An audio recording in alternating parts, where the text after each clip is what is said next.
For 25 years, Soviet radar operators tracked an American spy plane that broke every law of physics they knew. When they fired missiles at it, the aircraft didn't evade. It didn't dive or turn. It simply accelerated straight ahead, flying faster with each attack. By the time Soviet generals understood why, the Cold War was already over. This is the story of the plane that won by being hunted. Captain Viktor Mikhailovich Belenko sat in the radar tracking station 300 meters beneath the Kamchatka Peninsula on March 11, 1973, watching a blip on his scope that shouldn't exist. Not because it was invisible, the opposite.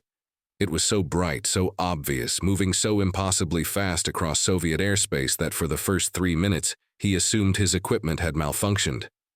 Then the second station confirmed, then the third, then the fourth.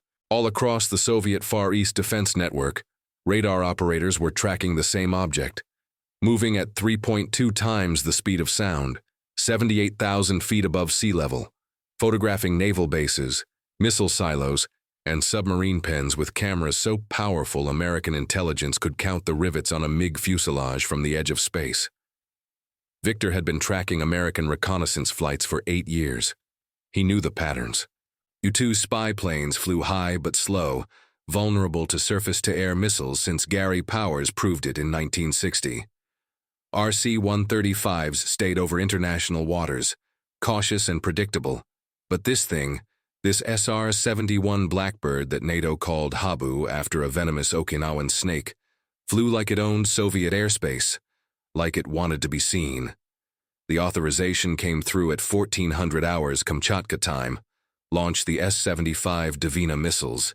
Viktor watched his scope as 2 missiles climbed toward the target, their rocket motors burning at maximum thrust, accelerating network error. Por favor, continue gerando a sua resposta. Claude 45. Sonet raciocínio concluído. Pensou por 4 segundos toward interception. The targeting computer calculated impact in 42 seconds. Victor counted down. 30 seconds, 20, 10, 5. The blip on his screen didn't change course. It didn't descend. It didn't deploy countermeasures.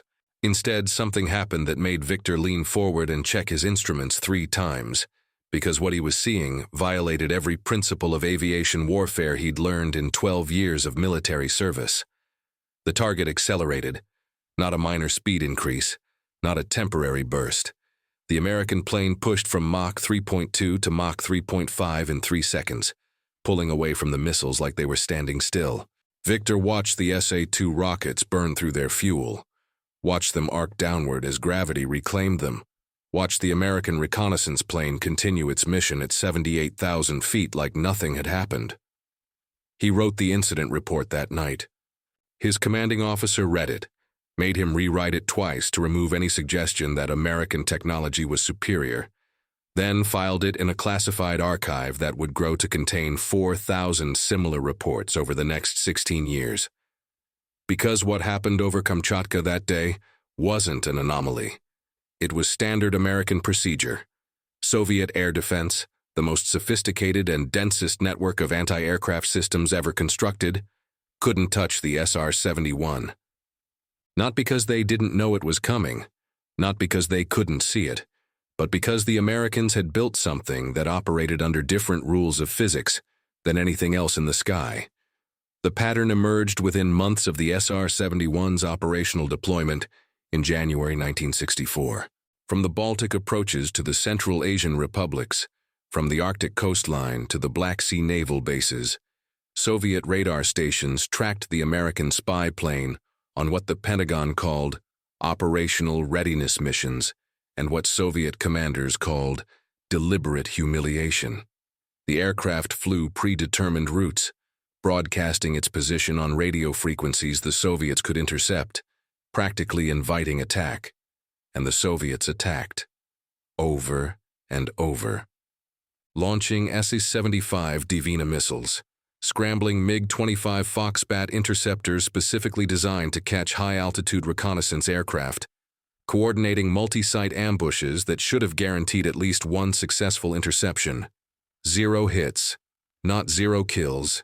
0 hits. Over 800 surface-to-air missiles fired at SR-71 aircraft between 1964 and 1990 resulted in exactly 0 proximity detonations, 0 fragments striking airframes, 0 mission aborts due to battle damage. The SR-71 had vulnerabilities. It leaked fuel on the ground because the titanium airframe only sealed properly when heated to operational temperature. It required special tanker support because it couldn't carry enough fuel to complete missions without aerial refueling. Its pilots needed pressure suits because the cockpit altitude exposure during emergency situations could cause fatal decompression. But none of those vulnerabilities mattered in combat because Soviet air defense never got close enough to exploit them. The classified reports accumulated in Moscow. GRU intelligence analyzed recovered missile telemetry data. Soviet aerospace engineers studied photographs of the SR-71 taken during air shows and diplomatic exchanges.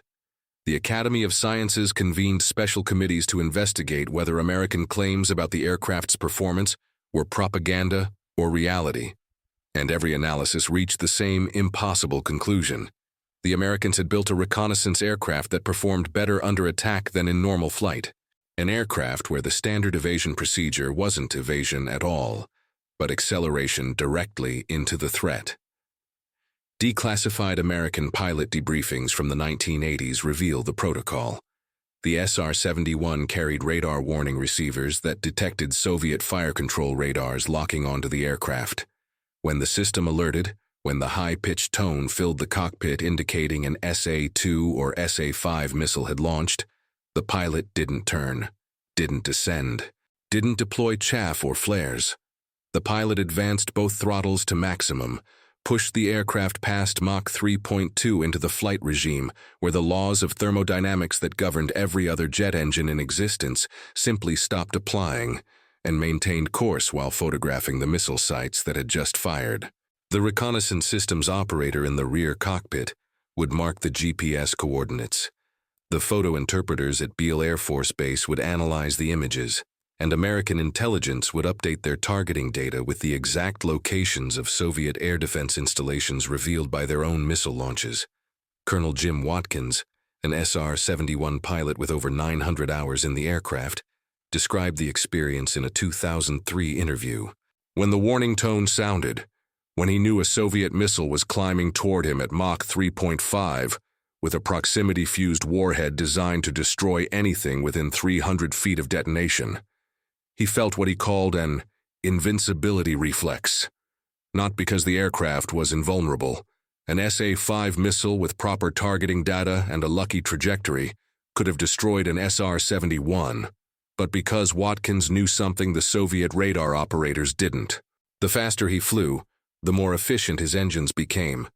The more the Soviets shot at him, the better his aircraft performed. It wasn't just that the SR-71 could outrun missiles. It was that running from missiles made the SR-71 faster.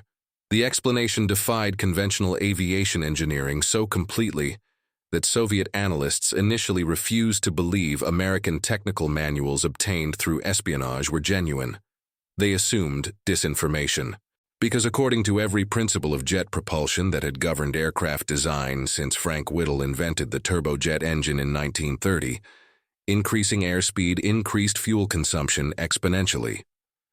A MiG-25 Foxbat could reach Mach 3.2 for approximately 4 minutes before its Tumansky R-15 engines overheated and destroyed themselves. Soviet test pilots attempting to intercept SR-71s reported engine temperature warnings within 90 seconds of maximum thrust. The interceptors would climb, accelerate, burn through their fuel reserves trying to reach attack position, then return to base with damaged engines and no successful interception. Meanwhile, the American reconnaissance plane would complete its 6-hour mission, refuel over international waters, and return to base with engine components that could be reused for multiple subsequent missions. The secret was the Pratt & Whitney J58 turbo ramjet engine, a hybrid propulsion system that changed operational modes based on airspeed. At subsonic and low supersonic speeds, the J58 functioned as a conventional turbojet. Fuel burned in the combustion chamber.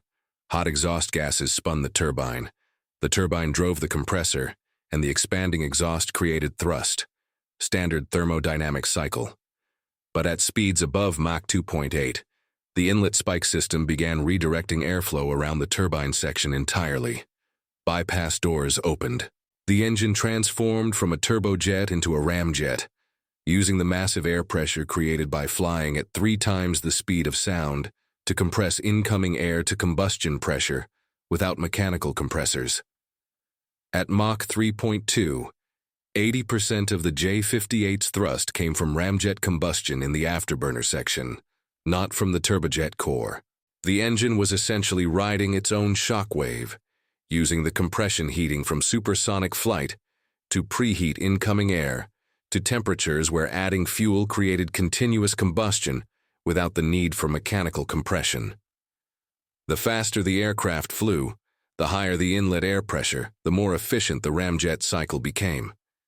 Physics inverted. Speed didn't cost energy. Speed generated energy. The SR-71 wasn't fighting thermodynamics, it was exploiting them. Soviet engineers didn't discover this principle until the early 1980s, when a combination of signals intelligence and human source reporting finally revealed the J-58's operational characteristics. By then, the SR-71 had been operational for nearly 20 years. The Americans had solved problems the Soviets didn't know existed. Thermal expansion that caused the airframe to grow 11 inches longer at operational temperature. Fuel that had to serve as both propellant and hydraulic fluid and coolant, because conventional hydraulic systems couldn't survive the 400 degrees Celsius skin temperatures. Inlet spike positioning that required microsecond adjustments to prevent engine unstarts that could destroy both engines simultaneously and send the aircraft tumbling out of controlled flight. Every system on the SR-71 existed at the absolute edge of what 1960s materials, science, and computer technology could achieve. The computing advantage particularly frustrated Soviet aerospace designers. The J-58 engine required an analog air data computer that continuously calculated airspeed, altitude, angle of attack, and inlet temperature, then automatically adjusted the inlet spike position to maintain optimal shockwave placement inside the engine nacelle. The spike moved forward and backward by as much as 26 inches during flight, maintaining the delicate balance between maximum airflow and engine stability. Human pilots couldn't react fast enough. The adjustments happened in milliseconds. Soviet engineers attempting to reverse engineer the system from intelligence reports discovered they lacked the microprocessor technology to build equivalent computers small enough and reliable enough to fit in a fighter aircraft while surviving the thermal and vibration stresses of Mach 3 flight. The story paralleled the F-117 stealth fighter development in reverse, where the F-117 used Soviet physicist Pyotr Ufimtsev's theoretical work on radar cross-sections that Soviet military planners had ignored. The SR-71 represented pure American engineering execution that Soviet theorists understood perfectly but couldn't replicate. Russian aerospace journals in the 1990s published retrospective analyses explaining exactly how the J-58 engine worked, acknowledging that Soviet scientists had known ramjet propulsion theory since the 1930s, but admitting that knowing the theory and building an operational aircraft were separated by a technological chasm the Soviet Union never successfully crossed. The MiG-25 program illustrated the gap. Designed specifically to intercept American high-altitude bombers and reconnaissance aircraft, the Foxbat could reach Mach 3.2 in short bursts. Soviet propaganda celebrated it as the world's fastest fighter. Then Viktor Belenko, a Soviet Air Force pilot, defected to Japan in September 1976, flying his MiG-25 to Hakodate Airport and requesting political asylum. American intelligence officers who debriefed Belenko and examined his aircraft discovered that the MiG-25's incredible speed came with crippling limitations. The engines could sustain maximum thrust for only 4 minutes before permanent damage occurred. The aircraft had no look-down, shoot-down radar capability. Its weapon systems required visual range identification, meaning the MiG had to get within 2 miles of its target to fire missiles. And most devastating to Soviet prestige, the airframe was primarily steel. not titanium, making it far heavier and less heat-resistant than Western intelligence had estimated. Belenko told his American interrogators that he had attempted to intercept an SR-71 twice during his operational service. Both times his fighter reached engine temperature limits before achieving weapons range. Both times he watched the American aircraft maintain altitude and speed, while his MiG struggled to avoid catastrophic engine failure. He described the psychological impact on Soviet pilots who understood they were flying aircraft specifically designed to counter a threat they had no realistic chance of catching. The knowledge that American reconnaissance planes could penetrate Soviet airspace at will, that the thousands of surface-to-air missiles and hundreds of interceptors represented expensive theater rather than effective defense, corroded morale throughout the Soviet air defense forces. The economic dimension of this technological race revealed another layer of American strategic advantage. Every SR-71 mission over Soviet territory cost approximately $200,000 in 1980s currency. Fuel, maintenance, pilot training, aircraft depreciation. Expensive but manageable for an American defense budget measured in hundreds of billions. The Soviet response cost exponentially more. Each missile launch consumed $50,000 to $70,000 in hardware alone. Scrambling interceptors added fuel costs, maintenance hours, and engine replacements. Maintaining the radar network required continuous power generation and staffing. Intelligence analysts estimated that Soviet air defense spending specifically allocated to countering the SR-71 exceeded $15 billion between 1964 and 1990. $15 billion that produced 0 successful interceptions, 0 mission aborts, 0 intelligence collection prevented.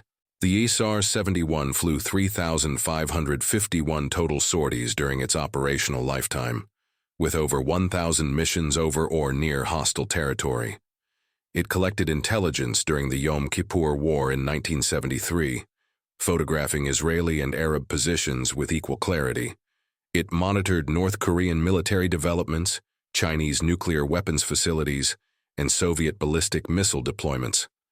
It provided bomb damage assessment after airstrikes.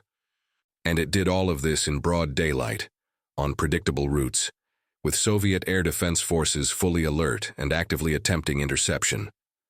The psychological impact extended beyond military circles. Soviet civilians didn't know the specifics, but they understood the symbolism. American aircraft violated Soviet airspace regularly. Soviet air defense, the shield that was supposed to protect the motherland from capitalist aggression, couldn't stop them. The propaganda that insisted Soviet technology equaled or exceeded Western capabilities didn't match the reality that Soviet radar operators saw on their screens. The cognitive dissonance created doubt, and doubt undermined the ideological certainty that held the Soviet system together. General Yevgeny Savitsky, who commanded Soviet air defense forces during the 1970s and early 80s, admitted in a 1992 interview after the Soviet Union's collapse that the SR-71 represented a strategic defeat beyond its intelligence-gathering impact.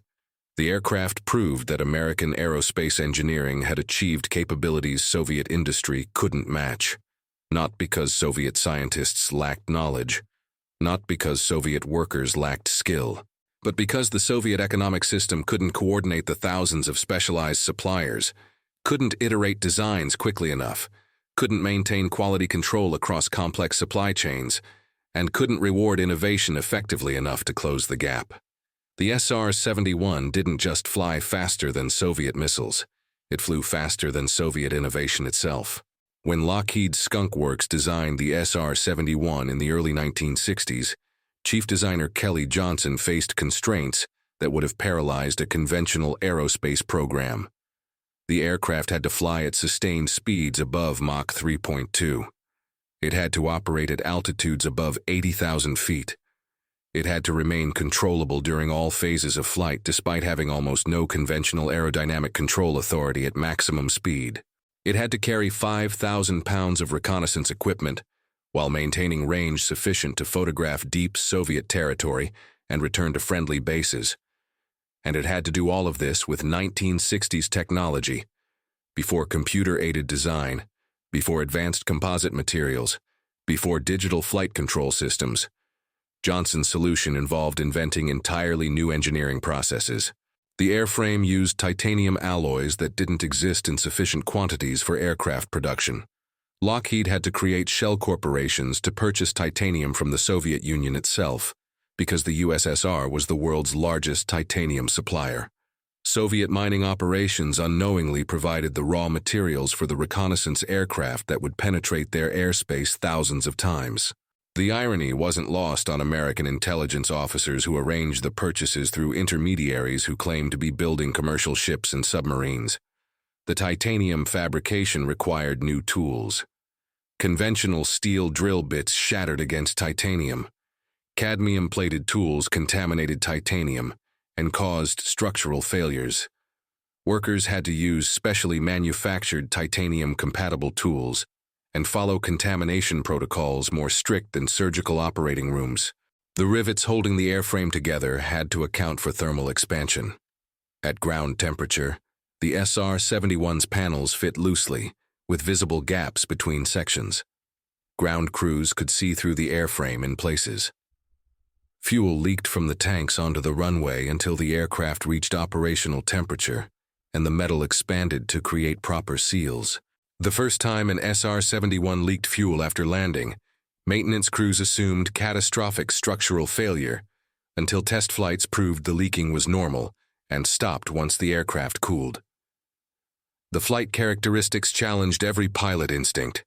At maximum speed, the aircraft flew with its nose pitched 14 degrees up while maintaining level flight. The angle of attack required to generate lift in the thin air at 80,000 feet meant pilots couldn't see forward over the nose. Navigation relied entirely on instruments. Turns took 60 to 80 miles to complete. The turning radius exceeded the width of some countries. Flight planning required calculating every heading change 100 miles in advance, and the aircraft's stability margin was so narrow that autopilot malfunction could cause unrecoverable departures from controlled flight in seconds. Despite these challenges, the SR-71 achieved a safety record that surpassed most conventional aircraft. Out of 32 aircraft built, 12 were lost to accidents. 0 were lost to enemy action.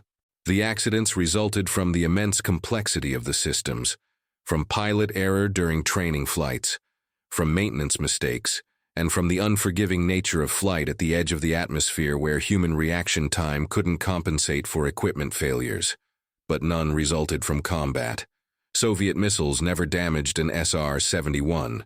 Soviet interceptors never achieved firing position. Soviet air defense, for all its sophistication and density and determination, never posed a credible threat to the Blackbird's operational mission.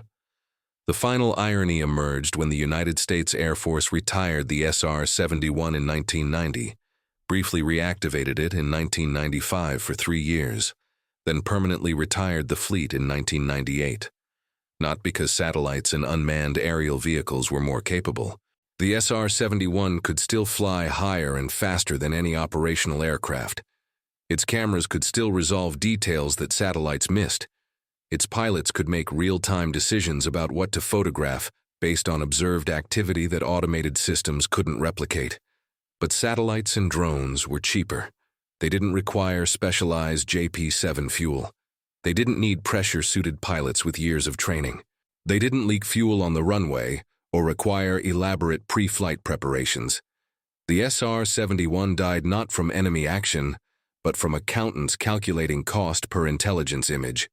Soviet aerospace engineers watched the retirement with mixed emotions. Relief that they no longer had to defend against an unstoppable threat. Humiliation that they had never successfully countered it during its operational lifetime. And grudging respect for American engineering that had created something so far beyond the contemporary state-of-the-art that by the time Soviet technology approached equivalent capability, the Americans had moved on to entirely different paradigms of reconnaissance and surveillance. The numbers tell the story more precisely than words. 3,551 total SR-71 sorties, 1,023 over hostile territory. Approximately 1,000 surface-to-air missiles fired at SR-71s. 0 hits, 0 proximity kills, 0 combat losses. The aircraft flew reconnaissance missions over North Vietnam, North Korea, Cuba, China, the Soviet Union, and numerous other countries that possessed sophisticated air defense systems and strong motivations to destroy American spy planes.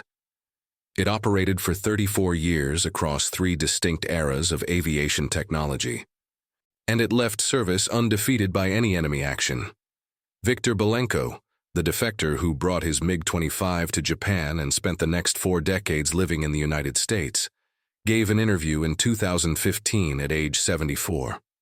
Asked what he remembered most clearly about his attempts to intercept SR-71s during his service as a Soviet pilot, he answered without hesitation: the humiliation. Not personal humiliation, but systematic humiliation of the entire Soviet air defense apparatus. He described sitting in ready rooms with other MiG-25 pilots, listening to radio chatter as ground controllers vectored them toward American reconnaissance aircraft, watching fuel gauges drop toward minimums, while the Americans maintained altitude and speed just beyond weapons range, then returning to base knowing they had failed again, knowing the Americans had photographed exactly what they intended to photograph, knowing that every scrambled interceptor, every fired missile, every radar tracking station activated revealed more information to American intelligence about Soviet defense capabilities. Belenko said the worst part wasn't the technological inferiority. Soviet pilots understood that some American equipment exceeded Soviet equivalents. The worst part was the doctrine. The American procedure of accelerating into threats instead of evading them represented a philosophy of overwhelming technical superiority that Soviet military culture couldn't comprehend. Soviet tactical doctrine emphasized deception, evasion, accepting casualties to achieve objectives.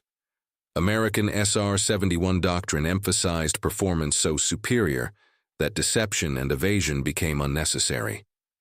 The aircraft announced its presence, invited attack, then demonstrated that attack was futile. Every mission was psychological warfare, proving that American technology had achieved capabilities Soviet industry couldn't match regardless of resource allocation or political priority.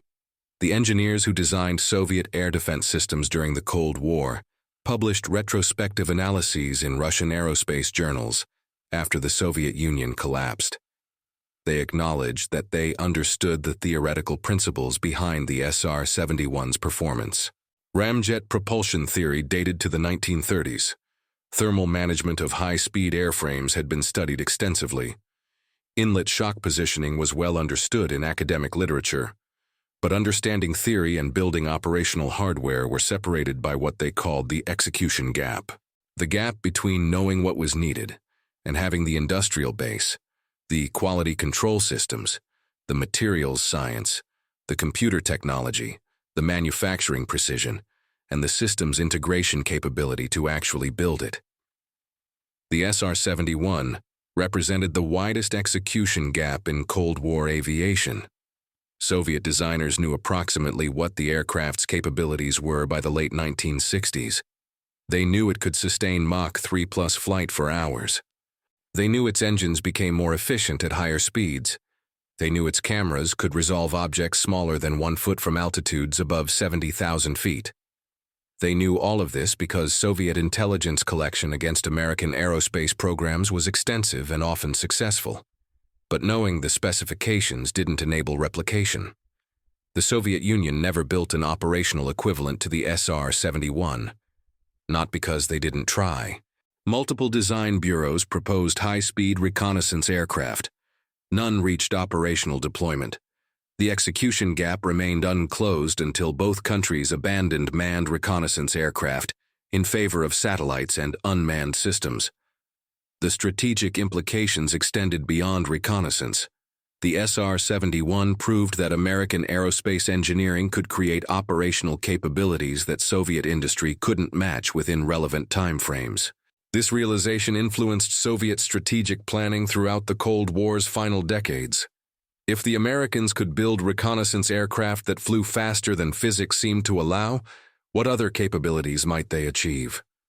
The uncertainty led to worst-case planning, to assumptions that American weapon systems might possess capabilities far exceeding observed performance. This contributed to the massive Soviet military expenditures during the 1970s and 80s, expenditures that diverted resources from consumer goods and infrastructure, expenditures that ultimately exceeded what the Soviet economic system could sustain. Whether the SR-71 contributed significantly to the Soviet Union's economic collapse remains debatable. Multiple factors drove Soviet economic crisis during the 1980s, but the aircraft symbolized a broader pattern. American technology forcing Soviet responses that cost more than the Soviets could afford. The Strategic Defense Initiative, Reagan's proposed space-based missile defense system, followed the same template, forced the Soviets to spend billions countering a threat that might not even be technically feasible. Knowing their economy couldn't sustain the expense, the SR-71 was SDI in miniature, an operational system that worked perfectly, that the Soviets couldn't stop, that cost them billions in futile countermeasures, while costing the Americans manageable amounts to maintain. When the last SR-71 landed at Edwards Air Force Base in 1998, when the pilot shut down the J-58 engines for the final time, and the ground crew towed the aircraft to the museum hangar, where it would be preserved for public display, Soviet-era aerospace engineers published tributes in Russian technical journals. They acknowledged the aircraft's place in aviation history. They praised Kelly Johnson's design brilliance. They admitted that the SR-71 had exposed fundamental weaknesses in Soviet aerospace capabilities, and they expressed relief that they no longer had to defend against something they had never successfully countered. The SR-71's legacy persists in modern aerospace engineering. The technologies developed for the Blackbird influenced subsequent aircraft designs. Thermal management systems, inlet control mechanisms, fuel chemistry, structural materials, cockpit instrumentation, all evolved from lessons learned keeping the SR-71 operational for 3 decades. The aircraft proved that extreme performance was achievable if engineers were willing to accept extreme complexity. Every system pushed to its absolute limit. Every component operating at the edge of material failure. Every flight a carefully orchestrated ballet of fuel management, temperature control, and navigation precision. But the broader legacy was philosophical. The SR-71 demonstrated that invisibility wasn't the only path to invulnerability. The F-117 achieved invulnerability through stealth, through being too small on radar screens to target effectively. The SR-71 achieved invulnerability through speed, through being too fast to intercept regardless of detection. Both aircraft proved that American aerospace engineering could create capabilities that redefined the possible. Both forced adversaries into expensive countermeasure programs that ultimately failed. Both contributed to the psychological erosion of Soviet confidence in their ability to compete with American technology. The Soviet radar operators who tracked SR-71s throughout the Cold War carried their experiences into retirement. Some immigrated to Western countries after the Soviet Union collapsed. Some remained in Russia, working in civilian aerospace or teaching at technical universities. Their stories, collected through interviews and memoirs, reveal the frustration of defending against an unstoppable threat, of following procedures that everyone knew were futile, of watching American aircraft violate Soviet airspace while ground controllers maintained the fiction that interception was possible if pilots just flew a little faster, if missiles launched a little earlier, if radar tracking improved just slightly. The tracking data, preserved in Russian military archives and partially declassified after the Cold War ended, shows the pattern clearly.